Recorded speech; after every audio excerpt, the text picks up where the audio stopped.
আমাদের ব্যাপারে অন্য কোনো ভাবনা ভাবতে চান, তাহলে আপনাদেরকে রাজপথে মোকাবেলার দাওয়াত থাকলো।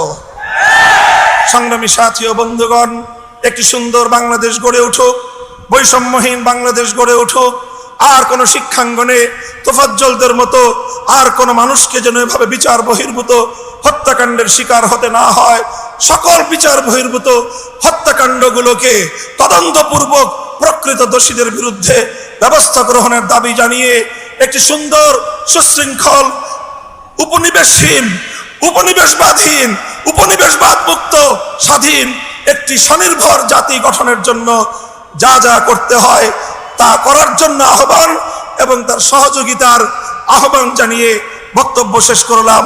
নাসরুম মিনাল্লাহি ওয়া ফাতহুন করিব ওয়া আখিরু দাওয়ানা আলহামদুলিল্লাহি রাব্বিল আলামিন।